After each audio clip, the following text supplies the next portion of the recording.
Ndabasuhuje mwese abakurikiye Joel Gospel Praise TV.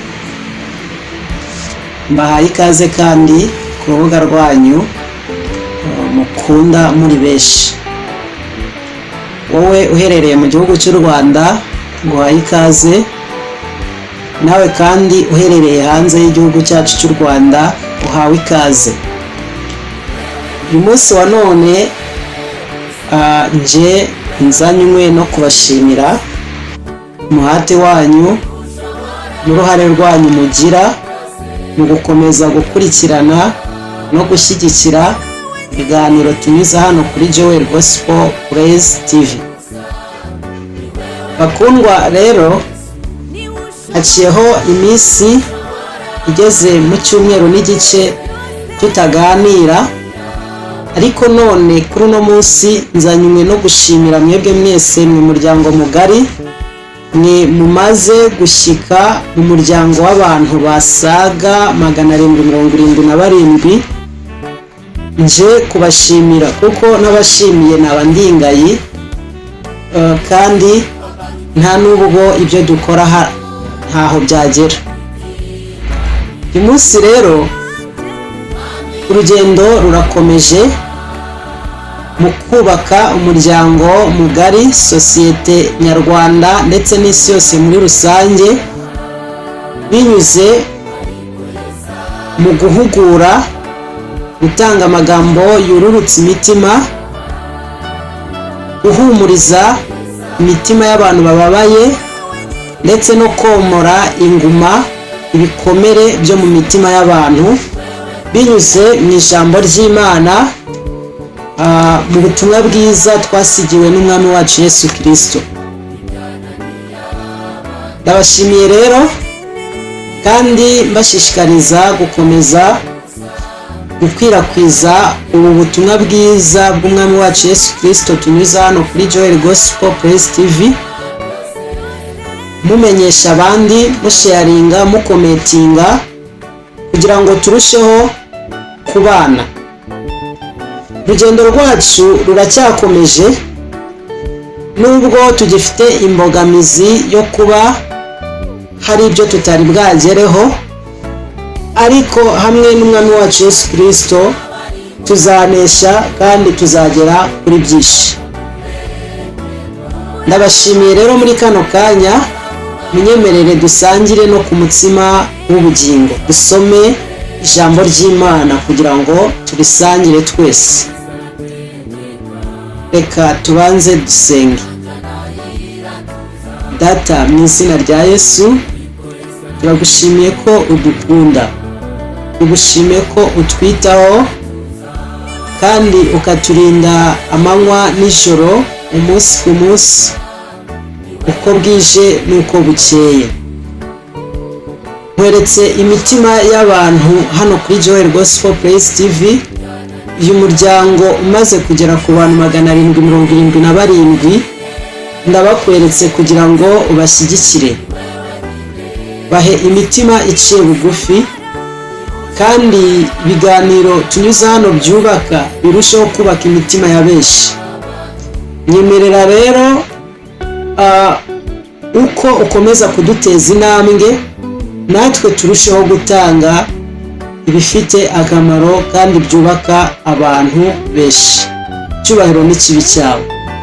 Tugiye gusoma ijambo ry'Imana mu minota mike y'ubutije, kugira ngo ryungure kandi rihumurize imitima yacu. Ijambo umuntu wese ugomba kuryumva rizamuhindure kandi rizinjire mu mutima we. Urakoze mwungeri mwiza, icyubahiro n'ikibi cyawe. Amen. Nshuti zacu, iri jambo tugiye gusangira turisanga mu butumwa bwiza bwanditswe na Yohana, igice cya 4. Iri jambo tugiye kuganira turasoma imirongo 2 yonyine, murongo wa 13 ndetse n'uwa 14 muri iki gice cya 4. Hari ijambo rigira riti, Yesu aramusubiza ati, umuntu wese unyweye amazi azongera kugira inyota, ariko unywa amazi nzamuha ntazagira inyota rwose iteka ryose, ahubwo amazi nzamuha azamuhindukiramo isoko y'amazi adudubiza kugeza mu bugingo buhoraho. Reka dusubiremo iyi 200. Yesu aramusubiza ati, umuntu wese unywa aya mazi azongera kugira inyota ukundi, ariko unywa amazi nzamuha ntazagira inyota rwose iteka ryose, ahubwo amazi nzamuha azamuhindukiramo isoko y'amazi adudubiza kugeza mu bugingo buhoraho. Amen. Bavandimwe, mbazaniye inkuru nziza iganisha mu kwizera no kwakira umwami Yesu. Ubuzima tubamo muri ino si, imibereho tubamo muri ino si, ibyo tubona byose bizarangira. Umwanzi ahora ashaka abantu, ashaka kubayobya, ariko none nkuzaniye inkuru nziza yuko hari umwami Yesu waje ubwawe, azanywe no kugira ngo akuruhure, akumare intimba, akumare umubabaro, ndetse akukure ku ngoyi iboshye uwo mutima wawe. Dusomye iri jambo ritubwiye ko umwami Yesu ari we soko y'amazi imara inyota. Impamvu ari we soko y'amazi imara inyota, niwe buzima, niwe mibereho. Kutamugira bivuze ko uba ufite ubuzima bupfuye. Ibyo turya byubaka iyi mibiri yacu, amazi tunywa tujya kuvoma yinjira muri ino mibiri yacu izabora. Buri muntu wese yandikiwe igihe agomba kumara mu isi, ariko after this life there is another life. Nyuma y'ubu buzima hari ubundi buzima. Ubu buzima umuntu abuhabwa n'iki? Abuhabwa no kwizera umwami Yesu Kristo. Yesu ubwo yari ari kuganira n'uno musamariyakazi, yamubwiraga ko aya mazi yari ari kumusaba ngo ayamuhe ayanywe. Aya mazi ni amazi atamara inyota, ni amazi umuntu anywa yarangiza akagenda, ariko bwacya akongera akanywa andi, akongera akicwa n'umwuma, inyota ikamwica, akongera agakenera kunywa amazi. Ariko Yesu Kristo niwe soko y'amazi y'ubugingo, soko imara inyota. Kuba isoko imara inyota bivuze iki? Umwami Yesu niwe ukuraho ibyaha, niwe uhanagura umuntu akamukuramo kamere imuteza gukora icyaha, imuteza inyota yo gukora icyaha. Haleluya! Muvandimwe wowe udukurikiye aka kanya, ntabwo iyi nyota Kristo yavugaga ari inyota dusanzwe tuzi ituma umuntu akenera kunywa amazi, ahubwo yamubwiraga ko azamuhindukiriramo isoko y'amazi imara inyota, ikabuza umuntu unyweye kuri ayo mazi gukora icyaha ukundi.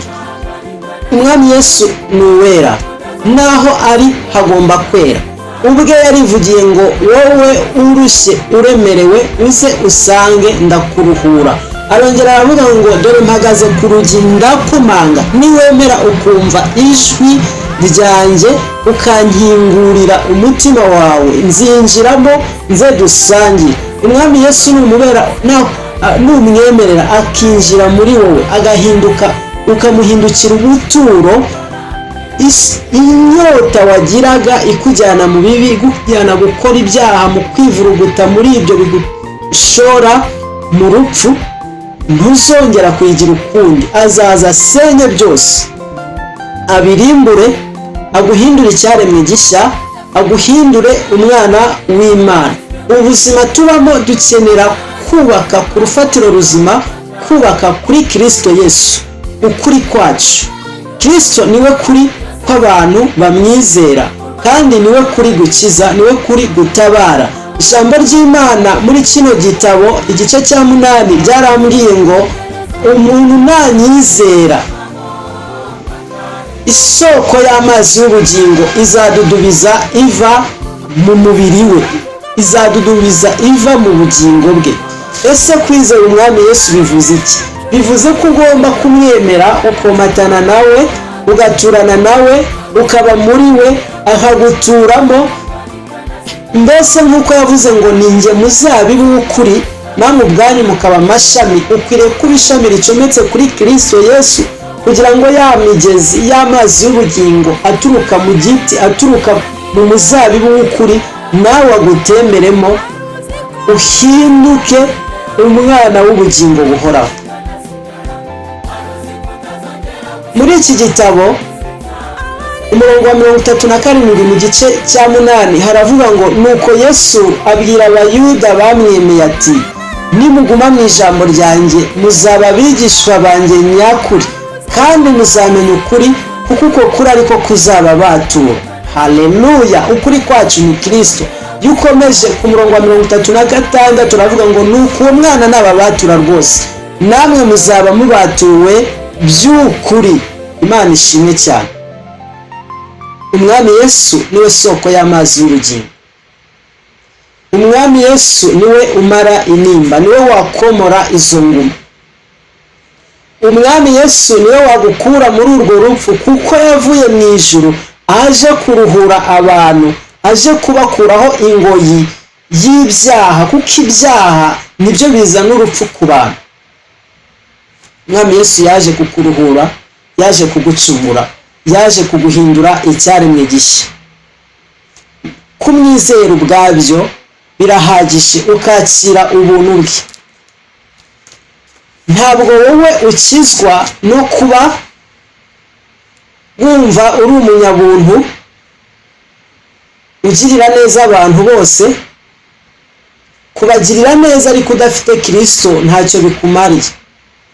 Icyaba cyiza nuko watunga umwami Yesu muri wowe, akaba ari we usukira iyo mbuto yo gutuma ugirira ubuntu abantu bose. Imana ishimwe. Iri ryari ijambo nari nkuzaniye kugira ngo turisangire, kandi ngushishikariza rwose kugumana natwe hano kuri uru rubuga rwacu, muri uno muryango wacu. Menyesha abandi iyi nkuru nziza kugira ngo turusheho gufatanya, twuzuzanya mu kubaka umuryango muzima utekanye, ariko ushingiye kuri Kristo Yesu. Murakoze cyane. Tuzasubire ubutaha mu bindi biganiro, dusubukura bya biganiro byacu duheruka kumva mu gihe gishize. Umwami abaho umugisha kandi abane namwe ibihe bidashira. Amen. Ndabakunda cyane.